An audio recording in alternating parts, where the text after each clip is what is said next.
Welcome everybody to our live webinar, 9/11, An Architect's Guide, a three-part series. Today is Thursday, July 17th. I'm Richard Gage, member of the American Institute of Architects and founder of Architects and Engineers for 9/11 Truth.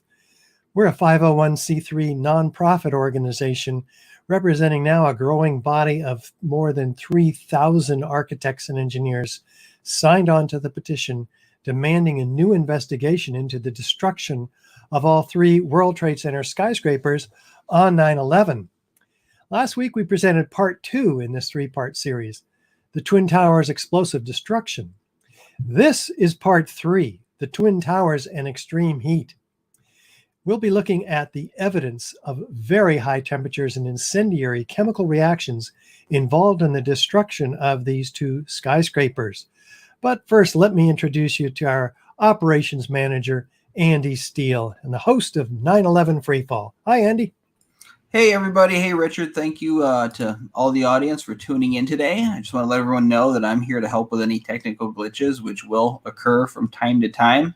And also, we'll be taking your questions at the end of the course. You can submit them in the questions and information form, which is online at ae911truth.org. Just go up to continuing education when you get to the page and select live webinars after that. And then you'll see a box where you can type your question in.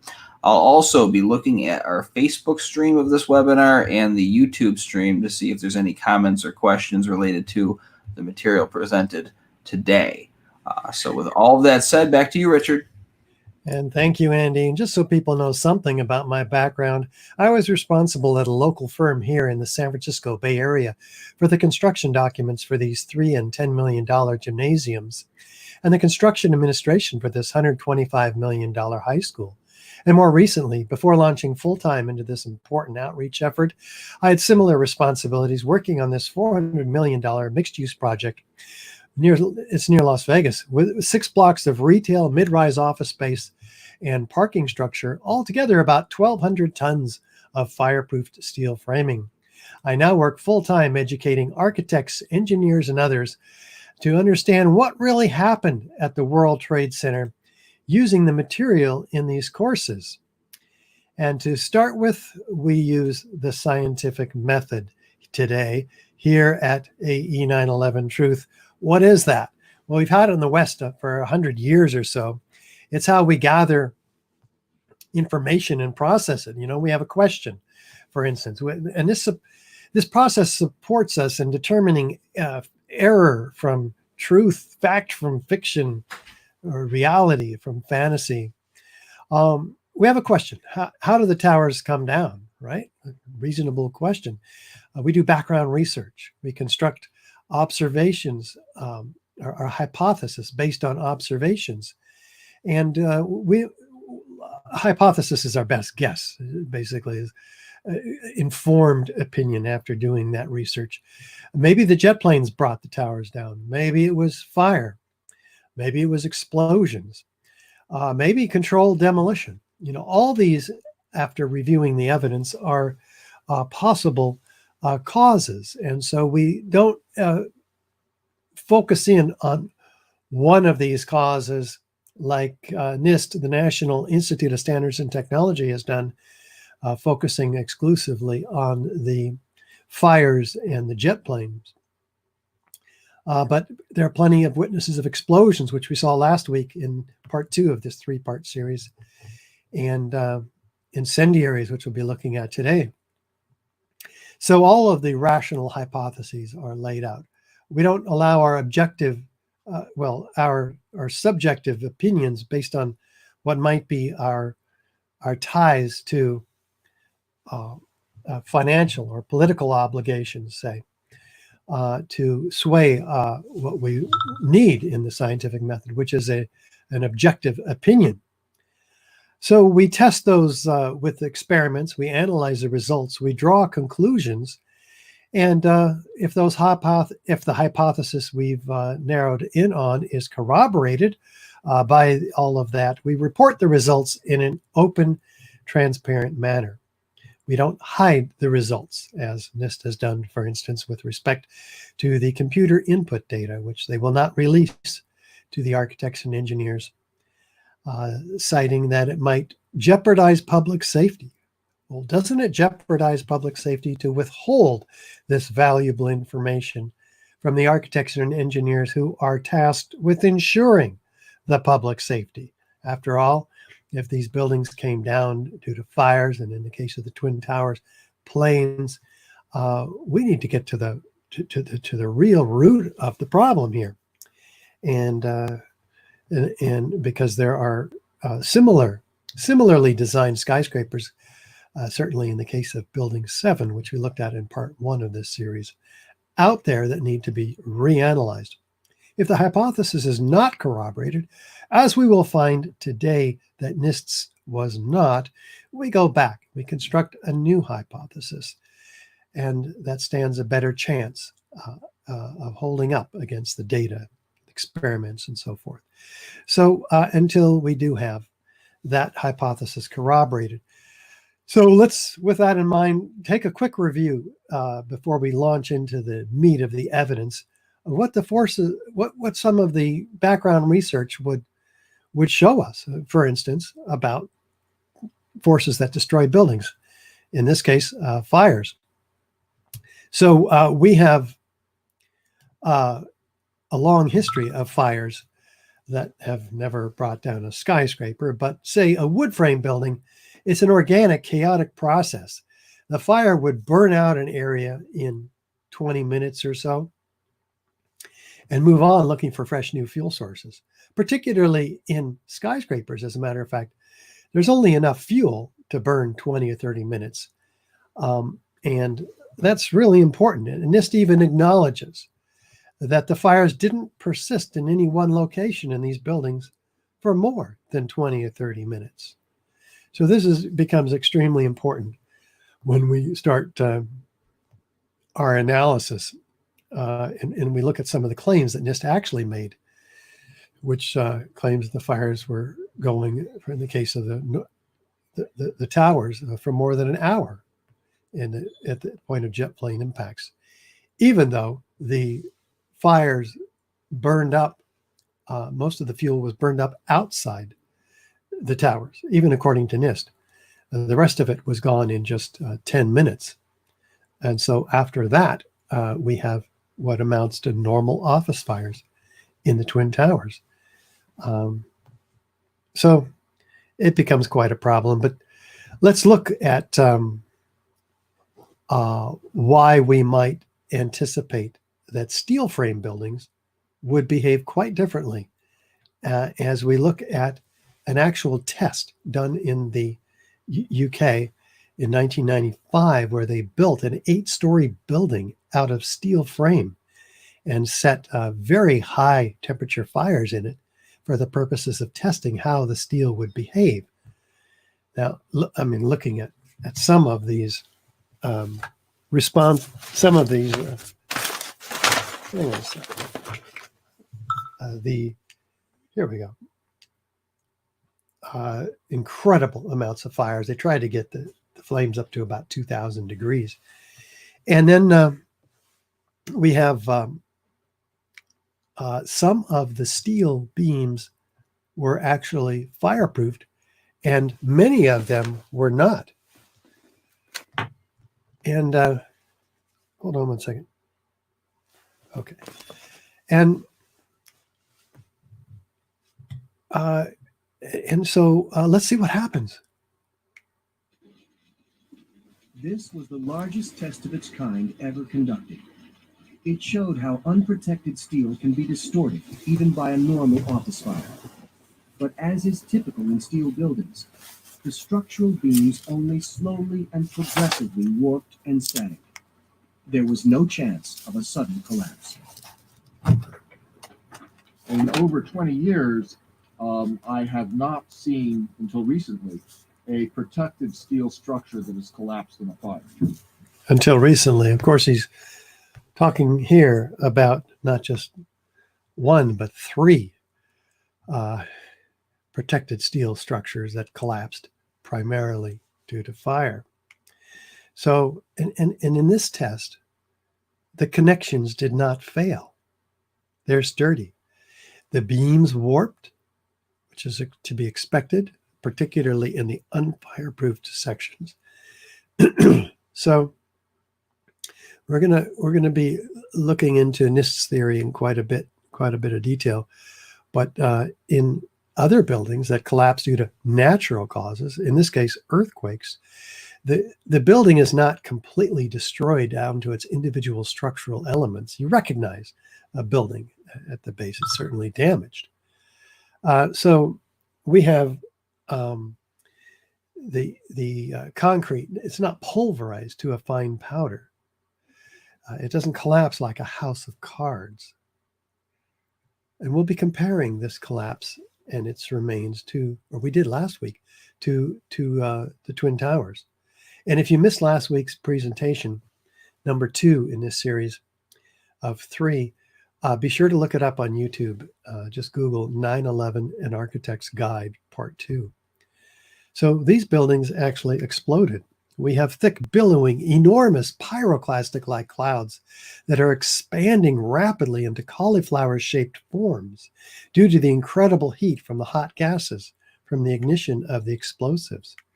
We have witnesses that hear sounds of explosions. They see flashes of light. If we have these features, we know we have explosions, right? It's clear. And explosions are not a part of the official story of the destruction of the Twin Towers, at least after the jet planes impacted. Now explosions can be harnessed quite effectively to bring down tall buildings, as you see here in this series of controlled demolitions, like the old hotels in Las Vegas.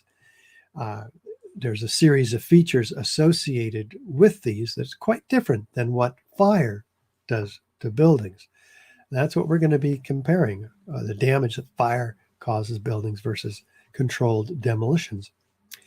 And these features, this process is only performed by the most skilled engineers that know exactly where those explosives are placed in the building adjacent to the columns and beams in the building.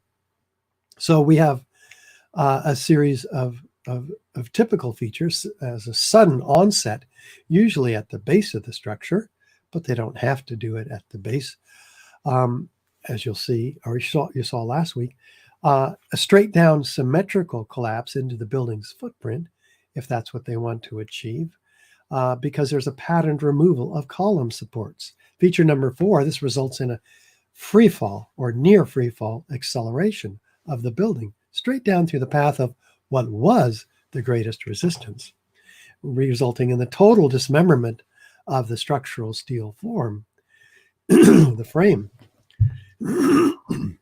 There's limited damage to adjacent structures and patterned explosions and flashes of light heard and seen by witnesses. The concrete floors are broken up or pulverized. Feature number 9, there's explosive charges visible at many of the floors. These are called squibs in the explosives demolition industry. And then chemical evidence left behind by the explosives. If you have these features, you have direct evidence of destruction with explosives. The fire doesn't create any of these features, let alone all of them. So if you have all these features, you're darn sure you're talking about an explosive controlled demolition. Fires cause structures to collapse asymmetrically with gradual deformation, following the path of least resistance. Like these fires, for instance, in skyscrapers. In fact, let's take a look at a few of these. May 4th, 1988, the first interstate bank, a 62-story building in Los Angeles, California, suffered a 2.5-hour fire that burned its 5 floors with an estimated $200 million of damage. Richard, I'm not hearing the audio. Oh, thanks, Andy. That's a problem. I'm going to fix that right now for you. Well, Sorry about that. You could hear it, but it was very low. Yeah, I want to see if we've got A quick fix, I think we do.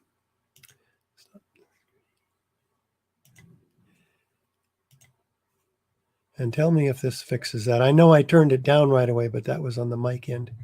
So we'll share the audio and share the screen. Now this should fix it. And we'll keep going here. Plaza, 38-story building Oops. in Philadelphia, suffered an 18-hour fire That which fix burned it, across Andy? 8 floors. The fire made $100 million worth of damage and 3 firefighters died fighting it. It was later described by officials as the most significant fire of the century. It did not collapse. October 17, 2004, the East Tower of the Park Central complex in Caracas, Venezuela suffered a 17-hour fire which spread across 26 of its 56 floors. It did not collapse. August 18, 2007, a fire broke out on the 17th floor of the Deutsche Bank building in New York, a building undergoing deconstruction after being heavily damaged by debris from the South Tower on 9/11.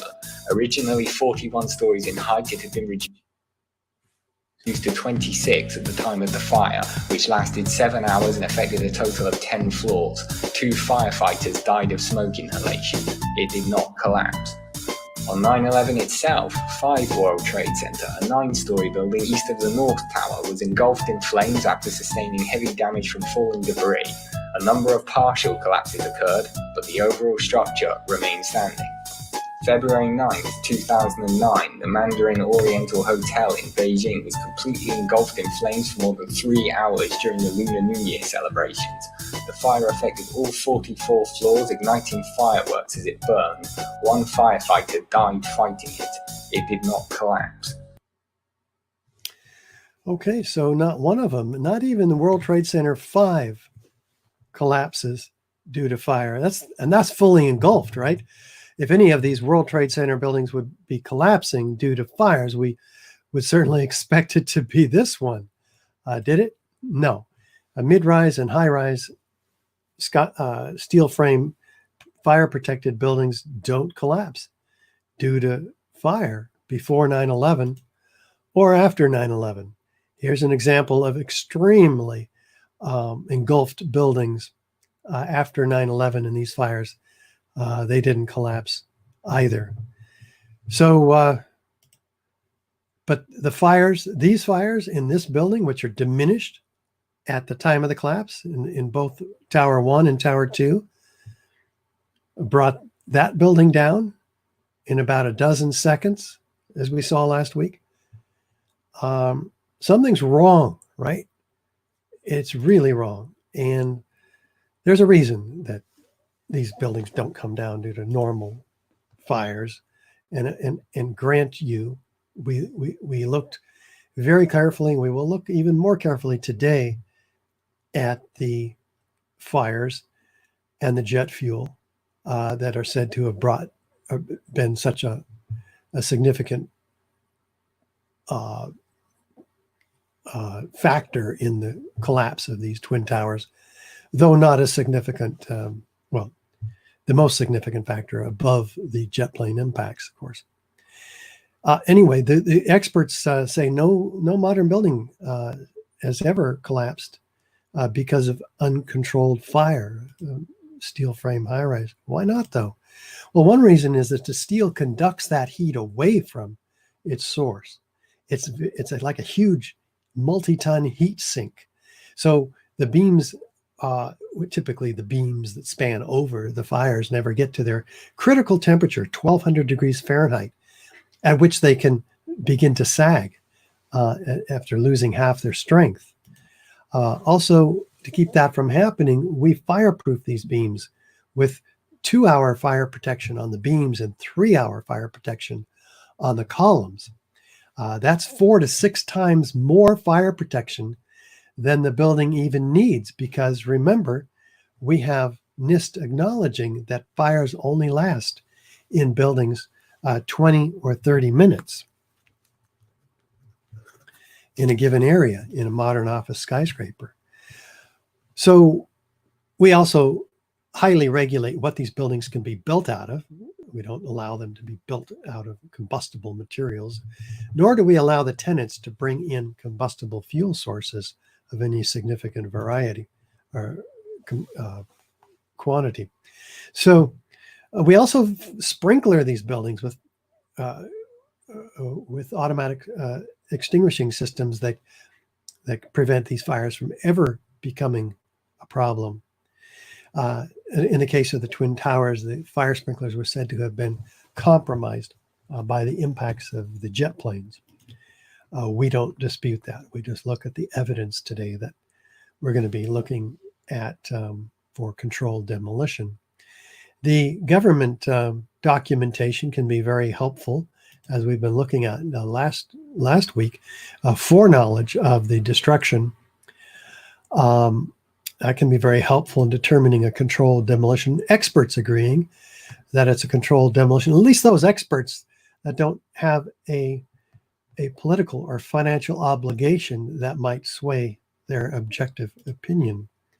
With video documentation, all this can be proof of controlled demolition. With that proof in mind, let's look at the evidence in the Twin Towers with this model and see if there's any size up between the proof model of typical controlled demolition and the Twin Towers. Starting with, is there an onset of destruction, a sudden onset, well, actually, and we looked at that last week, as we did explosions and flashes of light, straight down symmetrical, nearly symmetrical, but a straight down destruction of the towers, ejections of building materials at the lower floors, landing 600 feet in every direction, 4-ton, 8-ton structural steel sections. We looked at the free fall or near free fall acceleration of this building, the total shattering of the structural steel frame. We looked at the, these are the lateral ejections of structural steel sections, 600 feet. Up here, we had the ejections, high-speed ejections or squibs, 20, 40, 60 stories down below the destruction. These squibs, as they call them in the controlled demolition industry, pyroclastic-like clouds of pulverized concrete, 90,000 tons of concrete pulverized to a fine ash. We saw that couldn't contribute to the crushing of the building. We saw that the steel, which is ejected outside the footprint, almost all of it, couldn't have contributed to the crushing of the building either. That's 2/3 the weight of the building. So we found all of that evidence last week to be direct evidence of explosive destruction, including the 156 witnesses of explosive destruction and the seismic evidence. None of this is evidence of destruction by fire, let alone all of it.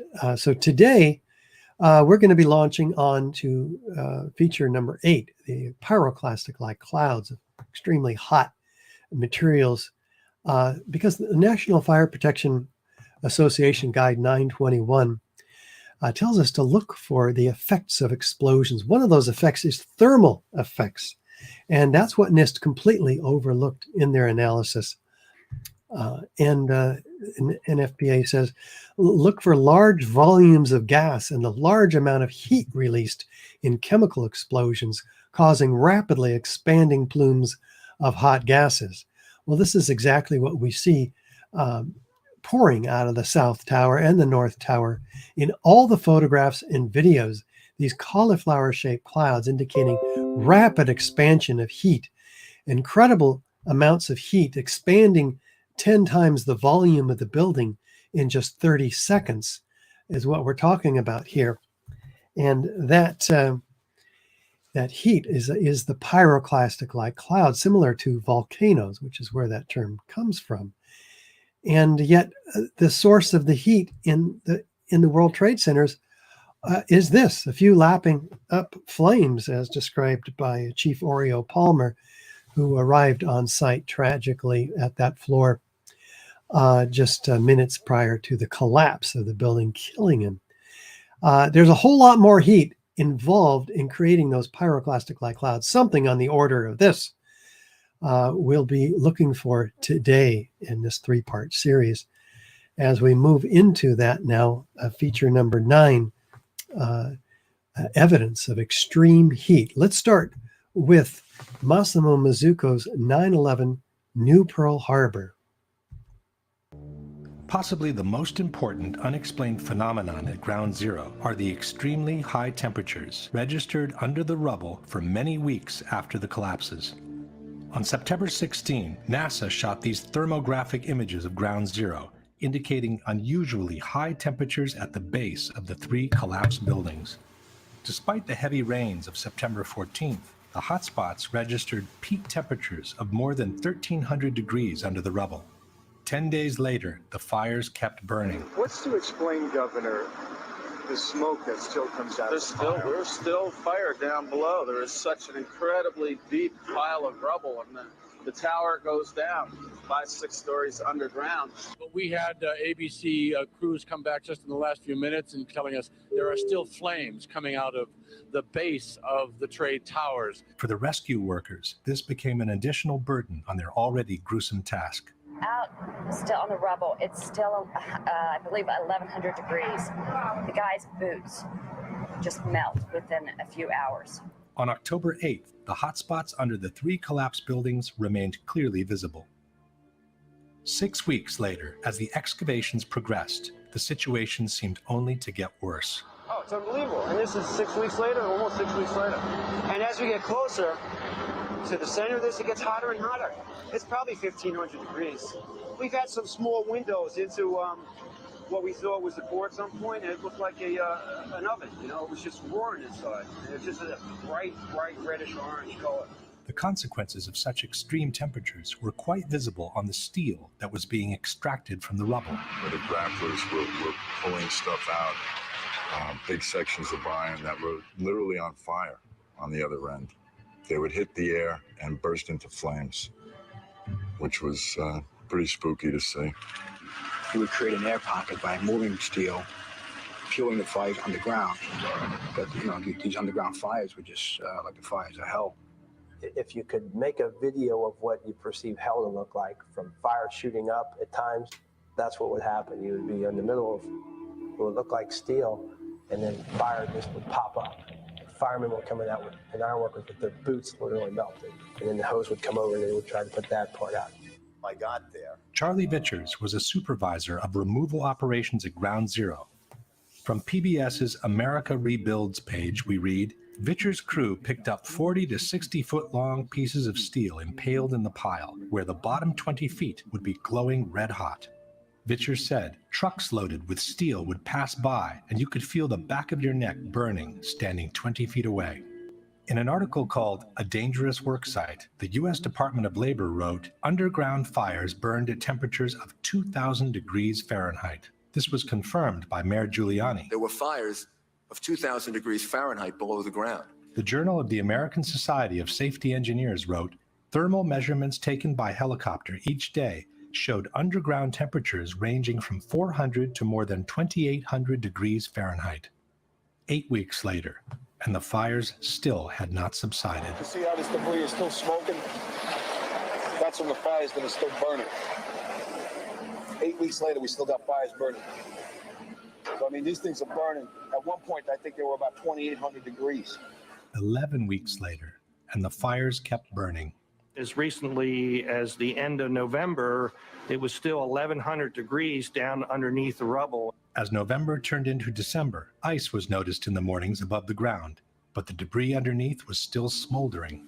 The weird thing was it was very cold when we were up there. I believe it was in the middle of the winter, but the ground wasn't frozen. The ground kind of like bubbled underneath your feet, which was kind of strange to me. It took until December 19, more than 3 months after the collapses, for the last underground fire to be extinguished. Indeed. And what do some of these other structural engineers and firefighters say? Here's David Scott with Arup Associates, formerly. Red hot steel being pulled from deep within the pile. It was dripping from the molten steel, says this firefighter. Saw pools of literally molten steel at the World Trade Center. Peter Tully, president of the construction company, given the contract to clean up the area, seeing the molten steel, uncovering red-hot metal beams, ranging from molten metal, which was still red-hot weeks after the event, molten steel at the heart of the tower's remains, streams of molten metal that leaked from hot cores and flowed down. Metal dripping from a beam, says this firefighter. Molten steel beams. The end of the beam would be dripping with molten steel. And Mark Loiseau, president of Controlled Demolition Inc., who had a sizable piece of this cleanup contract, says molten steel was encountered primarily during the excavation of debris. There are both videotape and photos of the molten steel being dipped out by the buckets of the excavators. And the structural engineer of the World Trade Center himself, Leslie Robertson, there was a little river of steel flowing. And his associate, Richard Garlock, the debris past the columns was red hot, molten, running. Well, they're freaking out because you don't see this normally in fires, and we'll find out why in a moment. You can see the dripping molten steel or iron, as it turns out to be, pouring out of the South Tower minutes prior to its collapse.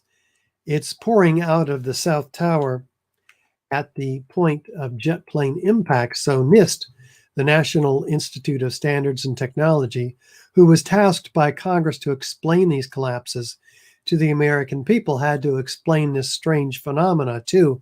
And they simply say, oh, it must have been molten airplane. Well, molten aluminum looks silvery in daylight conditions. It doesn't glow yellow and white hot, as you see here, pouring out of the material held in the crab claw excavator.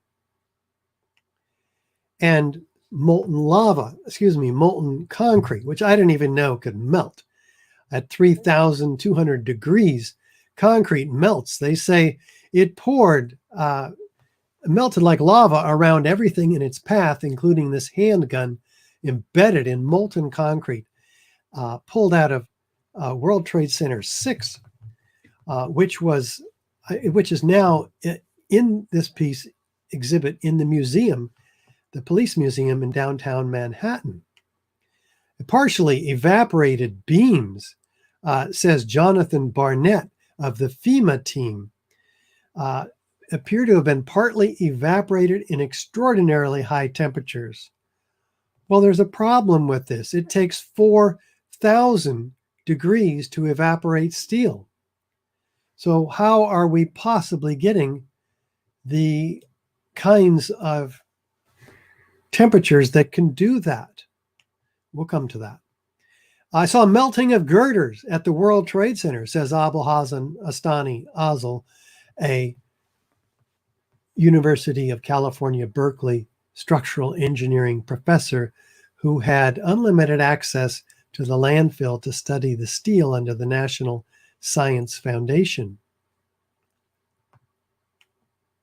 He says, if you remember the Salvador Dali paintings and the clocks that are kind of melted, it's like that. That can only happen if you get steel yellow hot or white hot, around 2,000 degrees. Well, it's 2,800 degrees is what it is. And these fires were only 1,000 degrees. NIST claims 1,800 degrees, but they're still way low beneath the point at which steel begins to soften. Well, to melt, which is 2,800 degrees Fahrenheit. Let's take a look at again at Massimo Mazzucco's 9/11 New Pearl Harbor.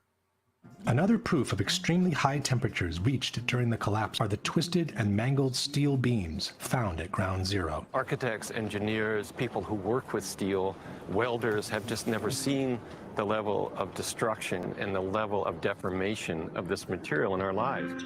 You saw steel, some of the thickest steel I've ever seen, bent like a pretzel. This 8-ton steel I-beam is 6 inches thick.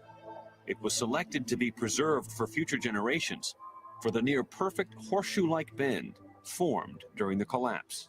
I found it hard to believe that it actually bent because of the size of it and how there's no cracks in the iron. It bent without almost a single crack in it. It takes thousands of degrees to bend steel like this. In fact, the temperature of 2800 degrees mentioned before is not casual at all, as that's exactly the temperature at which steel melts. Fascinating. So steel melting at 2800 degrees. What else do we find from FEMA, who produced the Building Performance Assessment Report in 2002? I'll correct that. And did a metallurgical examination of the steel. What did they find? A 1-inch column reduced to 1/2-inch thickness, its edges curled like a paper scroll, thinned to almost razor sharpness. Fire doesn't do this to steel. Jet fuel doesn't do this to steel, as you'll see either. What can rapid oxidation, sulfidation, intergranular melting, liquid iron formed during this hot corrosion attack on the steel. Sulfur formed also. Where is the liquid iron come from? That's molten iron. 2800 degrees to begin to melt steel. Where does the sulfur come from? No clear explanation for the source of the sulfur has been identified. Interesting. Well, where could it have come from? Perhaps the deepest mystery uncovered in the investigation, says the New York Times, but this is completely ignored by NIST. It's omitted in the final NIST report. They threw out that Appendix C, which metallurgical examination, which FEMA had included in their report. NIST threw it out when they took over the investigation in 2002. The presence of sulfur, very clearly documented. Well, NIST says when asked about this in a very frequently asked question, sulfur is present in gypsum wallboard that was prevalent in the interior partitions. Oh, that's a cavalier answer to a serious question. Gypsum board contains inert calcium sulfate. It's never in its 100-year history turned around and attacked the steel which it's designed to protect. Experiments are the arbiter of competing hypotheses. So here's an experiment civil engineer John Cole did in his own backyard in Florida, putting lots of broken up concrete gypsum wallboard in. Did it turn around and attack the steel? No, the steel's fine. Gypsum wallboard is used to protect steel, again, from fire. And yet that smell of sulfur permeated the World Trade Center. It burned, that smell of sulfur, says John Field, iron worker who was injured at the site. And yet NIST denies the existence of this molten steel. Let's see what he says. John Gross, co-project First of all, let's go back leader. to your basic premise that there was a pool of molten steel. I know of absolutely nobody, and no eyewitness who said so, nobody who's produced it.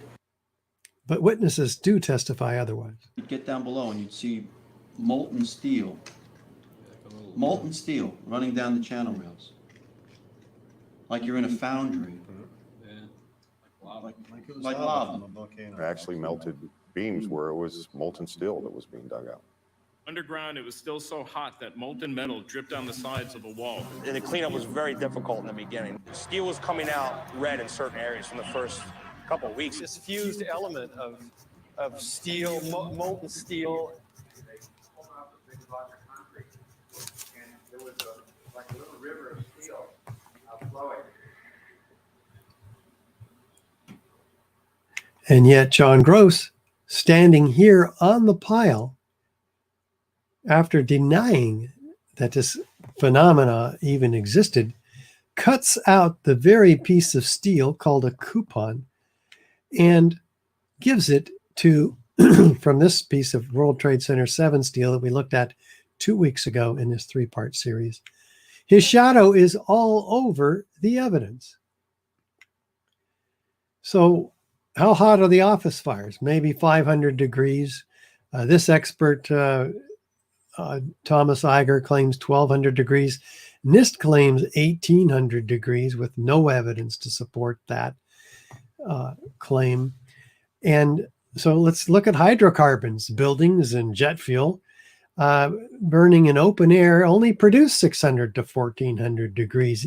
Even the jet fuel manufacturer themselves says that their jet fuel burns 600 degrees maximum in open air.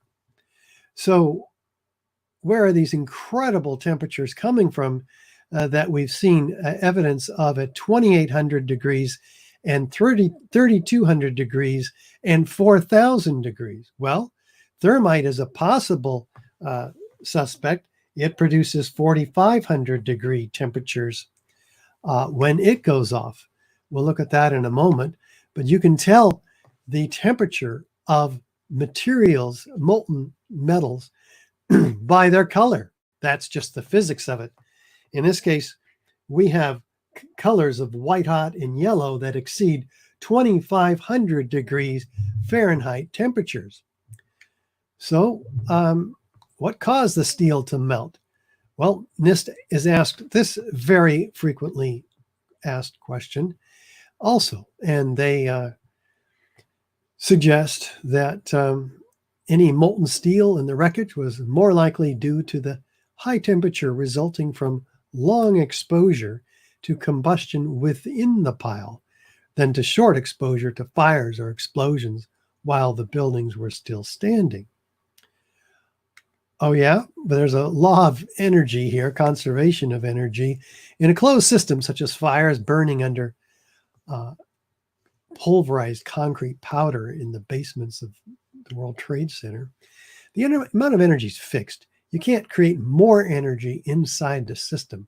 In other words, the fire can't somehow get hotter than the capacity of the fuel that it's burning.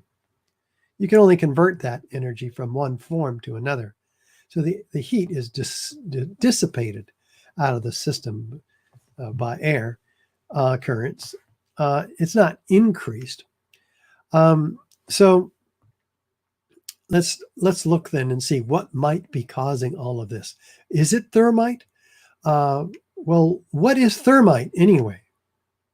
An incendiary used by the military, thermite is a compound of iron oxide and aluminum, which when ignited sustains an extreme heat reaction, creating molten iron.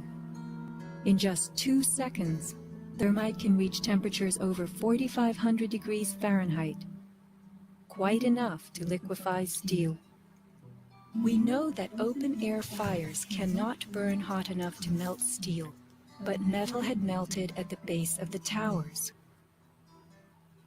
Appendix C of the FEMA report describes sulfur residues on the World Trade Center steel.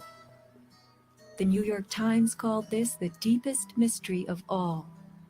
Sulfur slightly lowers the melting point of iron, and iron oxide and iron sulfide had formed on the surface of the structural steel. Sulfur used with thermite is called thermate, producing even faster results. Maybe we're getting somewhere here, because if thermite were used, it would explain the incredible heat, thermite producing 4,000 degree Fahrenheit heat. It would also explain the presence of elemental iron, which we're going to see a lot of evidence in a few minutes. It would also explain the presence of sulfur, which is added to thermite to become thermate, much more effective at cutting through steel. So let's see. NFPA 921 says, look for unusual residues that could arise from thermite or other pyrotechnic materials. But NIST didn't look for those, and they certainly didn't find them. They say they found no corroborating evidence to suggest that explosives were used. Well, did you look? When pressed, they admit in writing they did not test for the presence of explosive residue. You can't find what you won't look for. Others found it, though. It wasn't that hard to find. Here's Stephen Jones, nuclear physicist formerly from Brigham Young University, doing tests. But he says, as part of his preliminary research, if thermite were to be used, you'd see a characteristic burn pattern, a white-yellow hot liquid metal, like you see pouring out of the South Tower minutes prior to its collapse. He says, and you'd see also a whitish cloud of aluminum oxide ash, like you see rising from this liquid molten iron pouring out of the South Tower, and like you see trailing these thick white smoke clouds, trailing these freely flying structural steel forms. Now, wait a minute. Structural steel is not flammable. In the hottest office fires, it doesn't light up like wood does, for instance. So what's burning on the ends of these steel beams or columns? This looks more like the volcanic eruption in the Tongan Sea with outward arching streamers, freely flying solid objects trailed by thick white smoke clouds, a geometry of fireworks.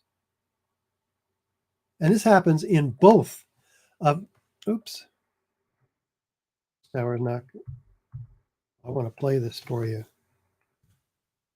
Hold on 1 second. I'm going to fix this.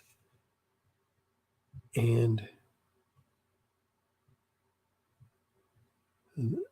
there it is. Oh, I have to click it. I see. We'll start here and play this video for you.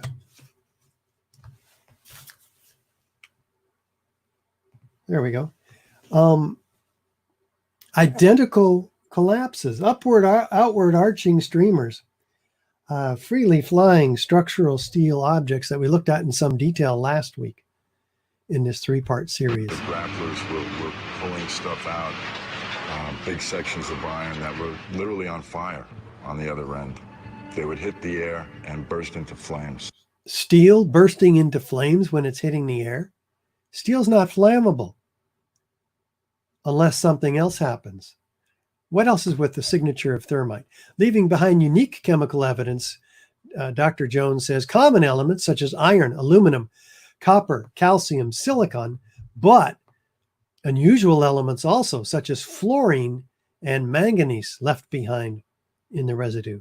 These elements on the periodic table of the elements. We sent a chunk of, I'm going to write that down at 2,203. I'll make that even more clear for you. This 40-pound chunk, they called them meteorites. They were pulling them up by the ton. And this is a piece from that. And a piece from this was sent to Dr. Jones for analysis. He does electron microprobe data. This is from this liquid molten material, metal.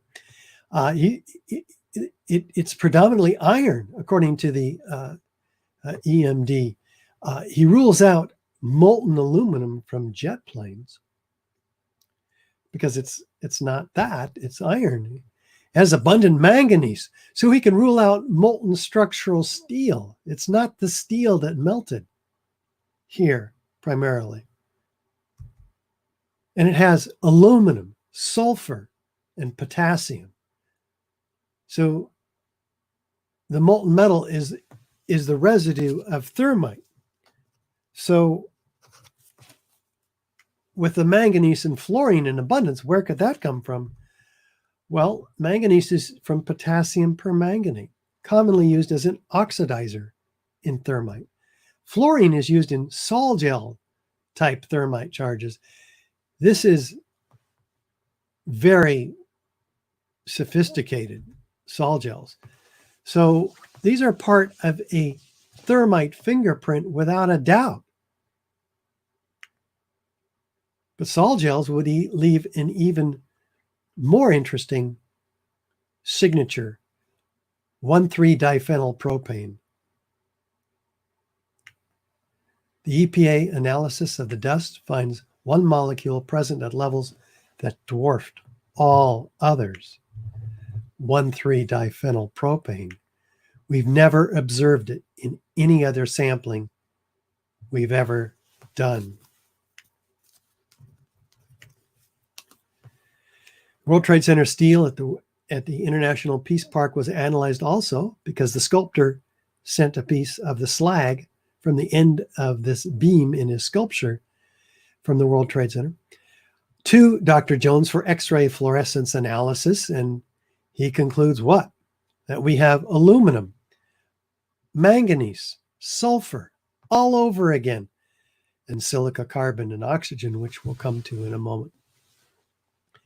So again, confirming the presence of thermite residue. Well, you can make your own thermite cutter charges in your backyard like civil engineer John Cole did, yet again with this shaped cutter charge device, which holds the thermite against the steel so that it can be directed in the proper manner to cut through. And Web was reduced in thickness with gaping holes, thinned to almost razor sharpness, with a Swiss cheese appearance. Wait a minute. Where did we see that before?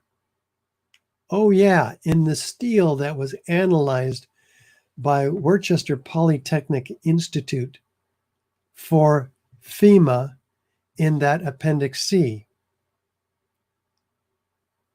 Experiment is the arbiter of competing hypotheses. You can make your own shaped cutter charge, or you can use those that have already been invented prior to 9/11. In this case, the projected thermite charge particle stream is issued in the order of hundreds of milliseconds, much more effective at cutting through greater thicknesses of steel. And remember, we have slabs of steel 4 inches thick down low in a World Trade Center. Normal charges like high energy explosives would not cut through such thick sections of steel. Plus, they would leave a very loud bang, a whole series of them, of course, like in controlled demolitions. They would make a very bright flash, visual and audio signatures that you would want to avoid in a deceptive controlled demolition. And of course, before 9/11, there are also shown patented devices that use consumable consolidated thermite as the casing. So it is also consumed, leaving nothing behind in the residue but molten iron, which we find an abundance of in the witnesses and the tests, as you've been seeing. What else was found in this fine powder spread from river to river across lower Manhattan in a 3 and 4 inch thick blanket of ash, of pulverized concrete? What else was in there? The USGS Particle Atlas in 2006 finds billions of previously molten iron microspheres. These are fascinating. They find up to 6% of the dust, some of these dust samples are composed of these previously molten iron microspheres. They amount to about 4 tons in all the World Trade Center dust by extrapolation in how much is in each of these samples. That's like 150 times the background level of normal iron particles, which do occur in house dust, for instance, but they're not spherical, like on the right. R.J. Lee Group, an environmental consulting firm, does their analysis also, finds that they're formed during the event, not before by the iron workers, the welders, or not after by the iron workers cleaning up the site. But during the event, they don't speculate how they might have been formed.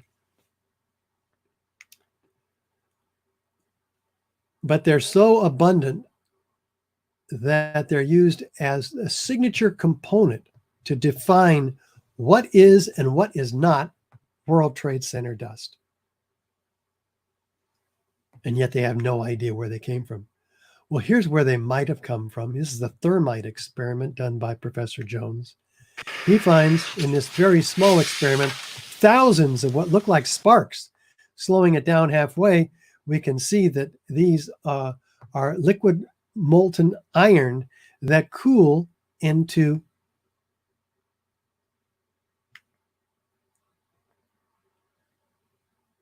spheres because aerosolized liquids under pressure, they form themselves into spheres due to surface tension. Same thing as a spray bottle and pour it out. Is that what could be destroying the tops of these cars under the World Trade Center? Liquid molten iron drops falling before they cool in these hot clouds that came out of the World Trade Center. But what else was found in the World Trade Center dust? A team of 8 international scientists led by Niels Harrit in Copenhagen find in all their samples, 7 samples, the same thing, like these dual layered red-gray chips. They thought they were paint at first, but they're attracted to a magnet. So they get real curious. The paint, typically doesn't attract itself to a magnet. So they do X-ray energy dispersive spectroscopy on the red layer, and they find what? The signature ingredients of thermite, aluminum and iron. Unignited thermite, in this case, with aluminum and iron particles. Well, they get real curious now and full on go to town at Brigham Young University's lab and do zoom in 50,000 times with an electron microscope into the red layer and determine that it has what? Nano-sized particles, smaller than 1,000 times smaller than the diameter of a human hair. Of what? Iron oxide and aluminum powders, the unignited signature elements of thermite. And they're set in an organic bed of oxygen, silica, and carbon. This matrix has organic material in it. Organic material is what's added to TNT and high energy explosives to produce the loud bang, more importantly, the effective concussive force that knocks things over. Well, fascinating. And similar to the peer-reviewed literature on the subject of super-thermites, like this super-thermite, which they called nanostructured energetic materials using sol gel methodologies. At Lawrence Livermore Lab, they heat this in a heater to about 758 degrees Fahrenheit, and they ignite. And when they ignite, what happens? Well, we'll show you. The same thing happens with all four of the red-gray chips that they collected from these samples. Well, when they ignite, they produce liquid molten iron microspheres with the same chemical signature as the liquid molten iron microspheres found in the World Trade Center dust and analyzed by the U.S. Geological Survey. So we know where those liquid molten iron microspheres came from. As if we didn't know. They're found attached to partially ignited red-gray chips, as you see here and here. You see, when you get sol gel nanothermites down to the nano scale, the surface area increases exponentially relative to the volume. So the chemical reaction is virtually instantaneous. They've engineered an incendiary thermite to become more explosive. This is not done in a cave in Afghanistan. This is performed only in the most advanced defense contracting laboratories. So you see, we can take these experimental results that are self-corroborating, repeatable, and use them to bring the real perpetrators of the destruction of the towers to court, and the victims can have their justice. Because these scientists conclude that the red layer, the red-gray chips, is active, unreacted, thermitic material incorporating nanotechnology. It is a highly energetic and pyrotechnic or explosive material. This is documented in the Bentham Open Chemical Physics Journal in this 25-page peer-reviewed paper, which remains uncontested. The way to contest somebody's theory in the scientific sense is to produce a paper of your own that invalidates somebody else's work or validates your own. This paper stands uncontested.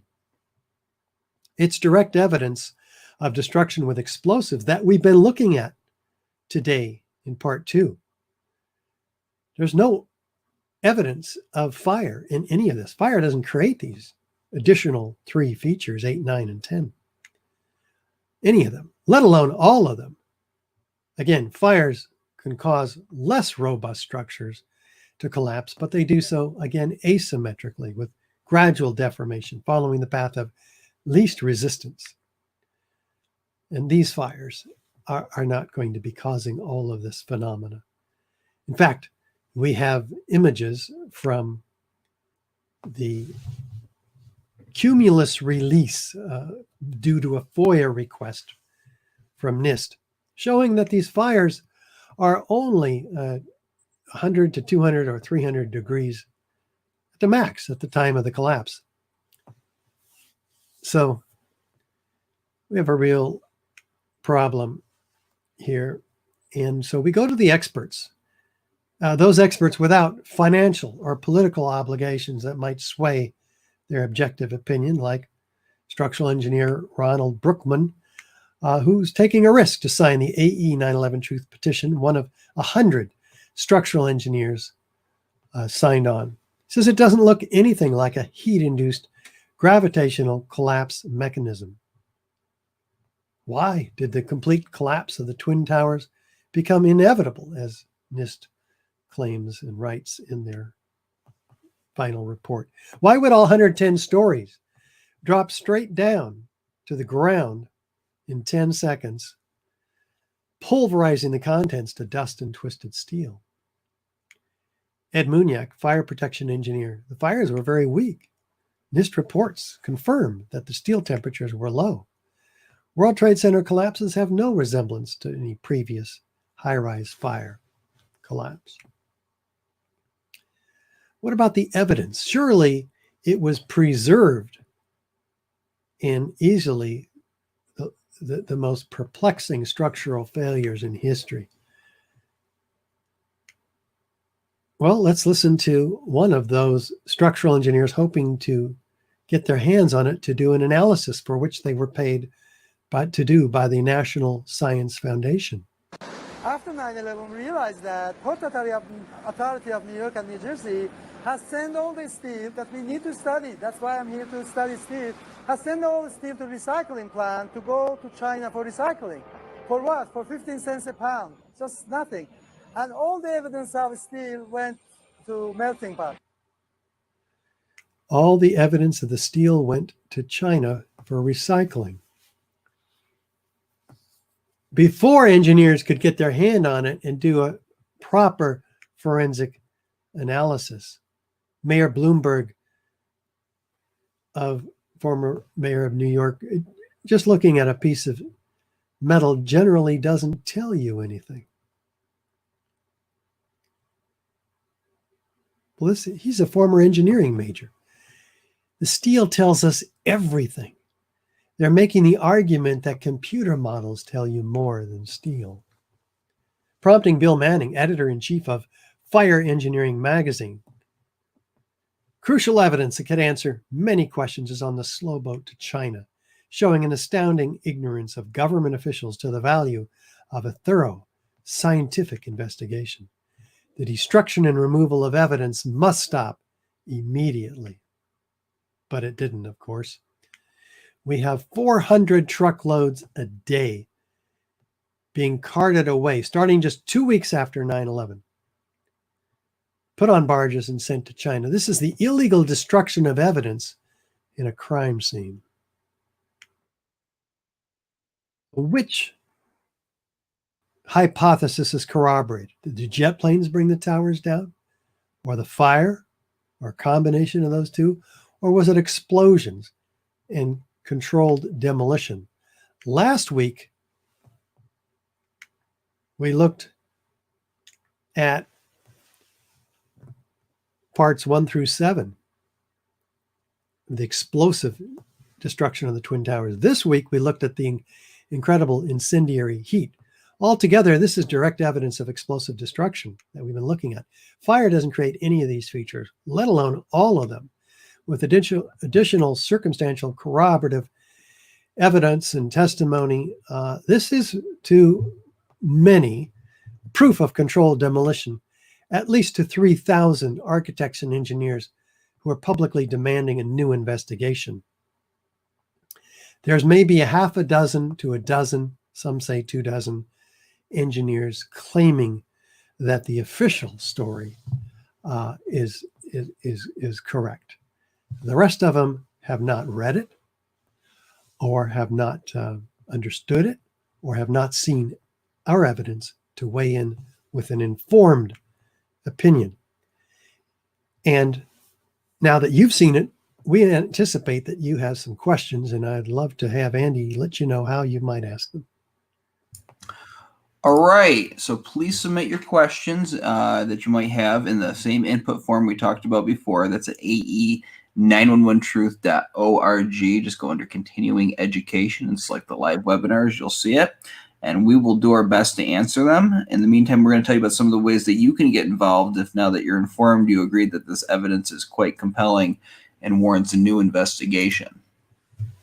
Thank you, Andy. And while you're there, go ahead and subscribe to our bulletins so that you get one. They come out once every couple of weeks. We won't overload you, but you'll get the latest evidence that we are putting together, the latest efforts we have toward getting a successful reinvestigation. There's all kinds of incredible information. So that takes about 1 minute.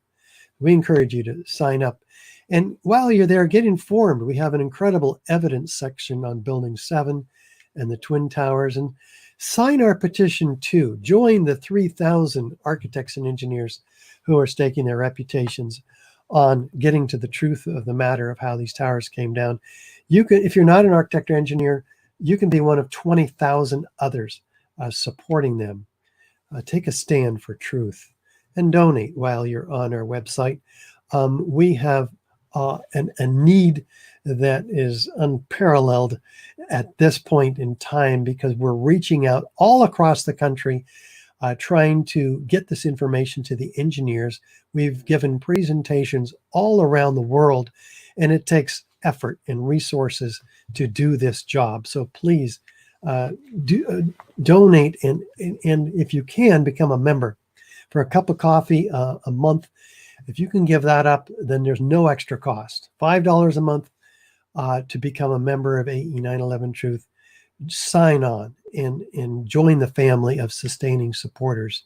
If you can't do that, would you volunteer with us? Andy can show you some ways to do just that, right, Andy? Absolutely, and it's important now, I think, more than ever, to get the information that Richard is giving to you out to as many people as you can hear it, or as can hear it, I should say. And there's ways that you can do that, as Richard is going to outline. You can do it on your own, but if you want to work with a team and really do a lot of good, that goes a long way. You can volunteer. Some ways that you can do that is if you have some special training that we could use here, web team, translations team. There's one I'm not thinking of at the moment. Yeah, check out that slide. Yeah, verifications team. There you go. Which is a lot of work, but it goes a long way towards making sure that our petition is sound and ready to present to members of Congress when we meet with them. And then there's other things as well, just general outreach, looking up information, contacting people on the phone, just basic volunteer work. That little bit that really helps out a lot. So if you want to be part of that team and you got a few hours of a week to donate, then please go ahead and fill out that form at ae911truth.org. It's right there, volunteer, very short application. But we'll get back in touch with you and see how you can help us out. Thank you, Andy. And by the way, if you're not one of those people who works well with others or prefer to work alone, I might say, you can reach out to your local representatives, television, radio, newspaper. Tell everybody you know. Screen the AE 911 Truth DVDs. Get the brochures from our store, and you can get 100 of them for $10 at ae911truth.org, and share them. Share the results of the 4-year evaluation that the University of Alaska has just done. A major study which shows that NIST is absolutely incorrect regarding their claim that Building 7 came down due to normal office fires. This is a very detailed analysis of the collapse of this building. And what did they conclude? Fire did not cause the collapse of World Trade Center 7. It didn't experience a progressive collapse, as NIST claimed, but a global collapse caused by the near simultaneous failure of its columns, all of them on at least 8 stories, virtually at once. Now, that's why we've sent 75,000 cards about this study to engineers. We're trying to reach every engineer in the country. That's why we have all five fire commissioners from this New York area city demanding a new investigation. That's why we've submitted a request for correction to NIST with their faulty claim that fires brought this building down, citing the results from the Alaska study by Professor Leroy Hulsey, and showing the other evidence that we've seen in this presentation and the other presentations. That's why we want you to call your representative and make an appointment. How does that work, Andy? Absolutely, because this effort requires participation. Anything in America does, and you can participate in a very simple way. What you do, this is the process, is you look up your congressman's name first if you don't know who it is, and then you go to their website and you make a request for a phone meeting between yourself and members of the AE 911 Truth staff. There's actually an article up at our site that tells you exactly what to put in and what you'll be requesting. If you don't know or you can't find it, you just write to us at congress@ae911truth.org. You say, Andy, what is that article, or how do I submit this request? And I'll help you out from there. But you submit that request, you let us know that it's in the works, and then we can also help you out in that process as well if you don't hear from them for a while or whatever, to make this meeting happen. But they're very productive, and we think a lot of good is being done from them. Actually, we had one today right before this webinar. That's why we were a little late, but we want to keep more of them coming and have this be a continuous thing, even beyond the request for correction. So if you haven't participated in this effort, please do so. Yep. And with that, one of the things we're going to do at your meeting that you set up and let us know is talk about this Bobby McIlvaine Act, which is all set up. Couldn't be easier for your congressperson. How does that work, Andy? That's right. This is the end game right here. This is the new investigation that the 9/11 Truth Movement has been asking for a number of years. It's named the Bobby McIlvaine Act after Bobby McIlvaine, who died in the North Tower on the morning of September 11th. He was actually killed by an explosion there in the lobby. So right by how he died, the nature of it, we have immediate questions that put this official story in hot water. So we named the act after him, and what it would do is it would create a select committee. It can be passed in either house of Congress that would look into the information that Richard is laying out. It's actually written in such a way that you can't just have NIST officials come up and give Congress the same old, and rubber stamp this new investigation. They actually have to look into the possibility of controlled demolition. So just like I said, with setting up meetings with members of Congress, you got to participate to make this happen. Congress doesn't ever do anything unless they hear from their constituents. So go to ae911truth.org/justice. That's the web page that we set up for this act. And there's a number of things you can do. You can print out the act and hand deliver it to your congressman's office once things with the virus slow down, or if it doesn't, you can write them an email. You can, if you don't have time to write out a full email, you can just put your address in and it will write an email for you. We've already written it. You just send it along after you personally approve it, and that'll go to your congressman's office, and they'll know that this issue is still hot in the minds of their constituents. So those are just some of the things that you can do, but you can learn more about the act as well and get other people involved. If you are a lone voice in the wilderness out where you are, tell people about the Bobby McIlvaine Act. Even those people who are on the fence, you can sign their names with their permission in your activism to your congressman, saying you're representing them also as constituents. The more numbers that you can get on board with this, the better it's going to be for us politically and towards getting to our final goal. So please be involved with that. Yes, and guess what? We have legal actions supporting the truth about 9/11, giving the evidence out there. One of them is the grand jury investigation project. I encourage you to learn more about that on our website at ae911truth.org/grand jury, and the lawsuit against the FBI, ae911truth.org/FBI. Both open cases, and we're working through the hurdles to get the evidence into the court system. And one of the pieces of evidence that's going to be coming is the landmark documentary, 9/11 Truth, Experts Speak Out. It includes 40 high-rise architects, structural engineers, metallurgists, chemists, physicists, controlled demolition experts, all laying out this evidence. And here's just a taste of this incredible documentary, which you got to see.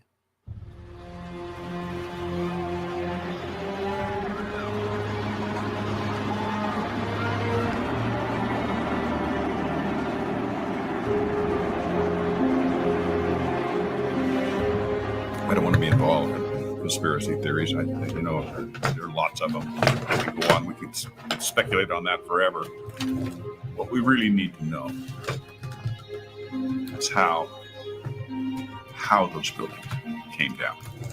World Trade Center 7 collapsed because of fires fueled by office furnishings. It did not collapse from explosives or from fuel oil fires. To undermine scientific integrity is to undermine our democracy. This is what NIST has done, denied and ignored crucial evidence. The American people absolutely need the truth of 9/11. More than 1,500 architects and engineers and 12,000 others, including many scientists, have signed the petition calling for a scientific investigation of the destruction of the Twin Towers and World Trade Center Building 7. The report, issued by the National Institute of Standards and Technology, referred to as NIST, was not valid science. They're talking about a single columnar collapse or failure that resulted in a total collapse of the building. Building number 7 descended in free fall for the first 100 feet, which means that there was absolutely no resistance to the descent whatsoever. So all of the columns really needed to be severed at the same time. The symmetry is the smoking gun. NIST has admitted it went into free fall for 8 stories. You don't need to be an engineer or an architect to see what happened to those buildings. Dit is controlled demolition. Zeker weten. Zeker weten. What I saw, it was a classic implosion. The center of the core, the penthouse area, starts to move first, and then the building follows along with it. NIST excluded the documents from FEMA in Appendix C that documented the evidence of melting steel. In an office fire, you cannot generate enough heat to melt steel. There were these iron microspheres present in all of the dust samples. They needed to have been formed in extremely high temperatures. All the characteristics of the microspheres, along with what I see in the attack of the beams that were actually found, tell me that thermite was involved. In the dust, what we have found is a modern version of thermite, which we call nano-thermite. NIST concedes that they found no evidence for explosives. So then we asked them, well, did you look? And they said, no, we did not look for explosives or residues of explosives. And in fact, the evidence is overwhelming that these red-grade crystals are very high temperature incendiaries. And we have watched as scientific integrity has been undermined and scientific research politicized in an effort to advance predetermined ideological agendas. If this is a crime, I think everybody agrees it's a crime. Evidence was removed from the scene of the crime. You can't do science when you are deprived of the evidence and when your hypothesis is the least valid instead of the most likely. And the most likely hypothesis in the case of Building 7 wasn't even mentioned. This is not science.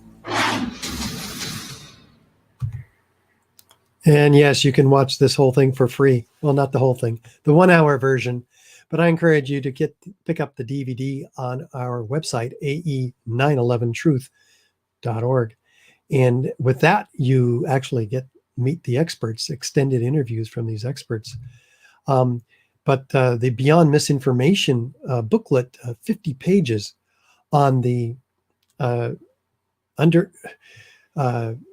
pulling the rug out from underneath NIST completely, providing the evidence that they did not show you. You can get it for free. Download it at beyondmisinformation.org. You can also get the high quality booklet from our store. And also for free on YouTube, our classic lecture, 9/11 Blueprint for Truth. And also free on YouTube, the 15-minute version of this PBS, made for PBS documentary narrated by actor Ed Asner, only on Building 7. So if you have somebody who just has limited amounts of time, start them off with Building 7. It's the smoking gun of 9/11. Speaking of which, there must be some smoking questions for us today, Andy. Yeah, we got two really good questions that came in today. The first one says, while explaining in the frequently asked questions how it's possible that the steel might have melted afterwards in the ground zero fires that lasted for 14 weeks, NIST said it's a fact that wallboard contains sulfur. When sulfur is burned, it turns into a gas called sulfur dioxide. The gas can mix with moisture on plants to form an acid that can damage plant leaves. Breathing the gas is harmful to human health. The EPA said the air was safe to breathe, but if wallboard contains sulfur, then do we know if the EPA found sulfur dioxide in the air samples? If wallboard does not contain sulfur, then why did NIST think it was important to say that it did? Well, NIST is caught between a rock and a hard place because they're lying out of their teeth. They're committing fraud. They're actually covering up for treason. So they have no choice but to give the most easily available or hard to construct answers for these questions, like where did the sulfur come from? There is no conceivable rational explanation for where the sulfur came from, short of thermate, where sulfur is added to thermite. And that would put it everywhere. And it was everywhere, as you saw today. So that's why they made the ludicrous claim that wallboard must have been responsible for the presence of sulfur because it has calcium sulfate in it. Well, that is not sulfur. That is an inert bonded ingredient that has never turned around and attacked the steel that it's designed to protect. So that's the best NIST could do, apparently, to that very frequently asked question. Andy, you have anything you might add? Moral of the story is don't lie about a mass murder. Yeah. Tell the truth. Have a conscience. Yeah, you gotta watch out who you work for, because sometimes you get put in these situations, and it's not a comfortable one, I imagine, to be in for them. In the South Tower videos, I can see the outer columns being pulled inwards at the initiation of collapse. NIST said the collapses were initiated by sagging floor trusses, and we say a falling core could also explain how outer columns would get pulled inwards. But in the North Tower videos, I see the antenna falling first, then the roof line falling at least 7 or 8 floors. I do not see any outer columns being pulled in by either a falling core or by sagging floor trusses like I see in the South Tower. Any comments? Well, yeah. So NIST denies that the core columns are failing first, after FEMA, before them, noted very clearly, as we saw last week in this 3-part series, that the antenna fails first. The antenna sits on the hat truss. The hat truss sits on the columns. That all indicates that the columns failed first. And in the case of one of these towers, that pulled in the perimeter columns. In the case of the other ones, it apparently did not. Either way, the columns, well, at least in one of these 2 towers, it's clear that the columns were cut first. That is evidence. But we also have other evidence that shows that lots of evidence that we looked at last week, in particular, with the squibs, or the isolated explosive ejections occurring in the South Tower, dozens of them simultaneously liquefying the structure inside the South Tower, and evident as explosions exhibited by these smoke puffs in so many different places, and evidenced by the squibs below the point of jet plane impacts, 20, 40, 60 stories below.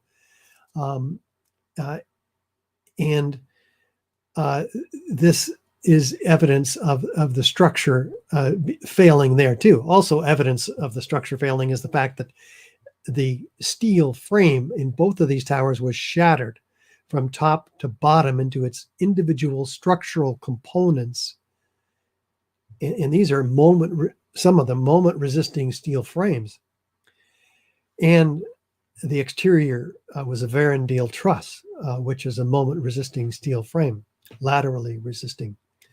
And so they should have been extremely rigid and not fallen shattered, and certainly not at, as NIST even admits, essentially free fall. Turns out to be about 12 seconds at least, but that is near free fall acceleration without even slowing down. All that evidence we looked at, by the way, last week. So search on YouTube 9/11 An Architect's Guide Part 2 and see that if you haven't already. Andy, you have any other thoughts about that one? No, I think you pretty much covered it, and that is our last question. And if anybody at NIST is tuning in, I just want to say hi. But thank you for following this. Yeah, do you ever wonder if they're tuning in, or maybe once a week, a lunch break or coffee break, and seeing what we're saying about them? No, say hi to Sham for me and John Gross. We would love to have them actually talk to us. We have made many attempts to talk to these guys. We've sent them information. We can't seem to get a dialogue going. Well, without them, this webinar wouldn't be possible. So just want them to know that. Thank you. But thank you for tuning in, everybody, and we'll see you again, I think, next month, right? Yeah, because what we looked at today was part 3 in this series, Twin Towers in Extreme Heat. Last week we looked at part 2, So we started all over again in August, the first Thursday in August at 1 p.m. Pacific, Building 7, the smoking gun of 9/11. Come and learn about the third tower that collapsed on 9/11 if you don't know about it. And if you can't come then, or even if you can get a heads up on it by searching on YouTube, 9/11 An Architect's Guide Part 1. You can see it for free. Until August, have a great month. Stay safe out there, and we will talk to you then. Thanks, everybody, and Andy for helping out here.